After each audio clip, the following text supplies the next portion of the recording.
மற்றொருவரின் மனைவியுடன் தொடர்பு கொள்வதை நிறுத்துங்கள் நண்பர்களே. தயவு செய்து இதை முழுமையாக கேளுங்கள். ஒரு மனிதன் எப்போதும் தாண்டக்கூடாத எல்லைகள் உண்டு. நீ தட்டக்கூடாத கதவுகள் உண்டு.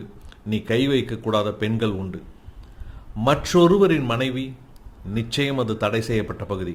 உன்னை பயமுறுத்துவதால் அல்ல, மாறாக உன்னை நீயே மதிப்பதால், உனது கௌரவத்தை நீ புரிந்து கொள்வதால், உனது பாரம்பரியத்தை நீ புரிந்து கொள்வதால், அதோடு மிக மிக முக்கியமாக கர்மா ஒருபோதும் மறப்பதில்லை என்பதால். தன் கணவனை ஏமாற்றும் ஒரு பெண் கண்டிப்பாக உன்னையும் ஏமாற்றுவாள்.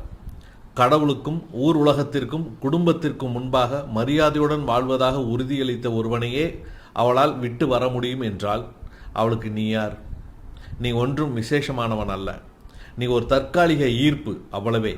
ஒரு தற்காலிக சந்தோஷம், ஒரு வடிகால், அவ்வளவுதான். அவளுக்கு ஏற்படும் அந்த பரவசம் மறைந்தவுடன் அவள் உன்னை வெறுமையாக்கி, உன் சுயமரியாதையை கேள்விக்குள்ளாக்கி, உன் அமைதியை உடைத்துவிட்டு சென்று விடுவாள்.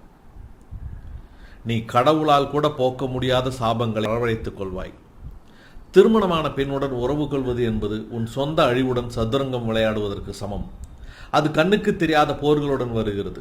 அது கண்ணுக்கு தெரியாத குழப்பங்களுடன் வருகிறது. எல்லையில்லாத பின்னடைவுகள் மற்றும் மனக்குழப்பங்கள் உங்களுக்கு தோல்விகளை பரிசாக தரும் ஒரு போர். நீ உன் கவனத்தையும் உன் அமைதியையும் உன் ஆசீர்வாதங்களையும் இழந்து விடுவாய். பாவத்தில் நீ தொடங்கிய போரில் உன்னால் வெற்றி பெறவே முடியாது. நீ அவளது கணவனை விட உனக்கே அதிக துரோகம் செய்கிறாய். உன்னையே நீ அவமதிக்கிறாய், அவனை அல்ல.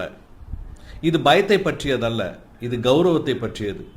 ஒவ்வொரு முறையும் நீ ஒரு திருமணமான பெண்ணை துரத்தும் போது உன் பலவீனத்தை நீயே வெளிப்படுத்துகிறாய். ஒழுக்கத்தை விட்டுவிட்டு அவசர சுகத்திற்கு அடிமையாகிறாய்.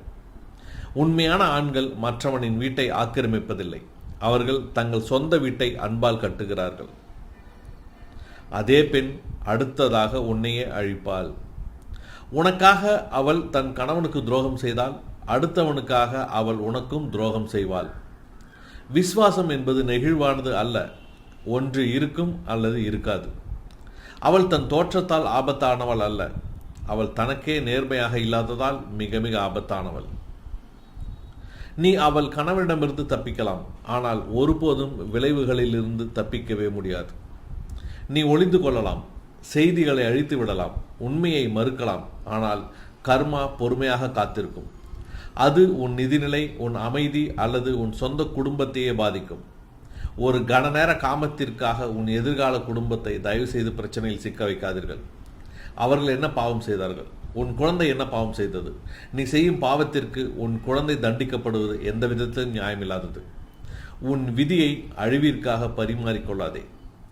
திருமணமான பெண் என்பவள் தொடக்கூடாதவள், எப்போதுமே எங்கேயுமே. பயத்தால் அல்ல, மாறாக மரியாதைக்காக, உனக்காக, உன் எதிர்காலத்திற்காக மற்றும் ஆண்களின் தர்மத்திற்காக. இந்த தெருக்கள் உன்னை கவனிக்கின்றன. கர்மா பதிவு செய்கிறது. கட்டுப்பாட்டுடன் இருங்கள் நண்பர்களே. தூய்மையாக இருங்கள், உறுதியாக இருங்கள். உறுதியான, தூய்மையான, கட்டுப்பாட்டான மனிதனை எவராலும் எதனாலும் வெல்லவே முடியாது. பணத்தால், புகழால், கௌரவத்தால் எல்லையில்லாத உயரத்தை கண்டிப்பாக அவன் அடைவான். புரிந்தால் வாழ்க்கை உங்களுடையது. வாழ்த்துக்கள்.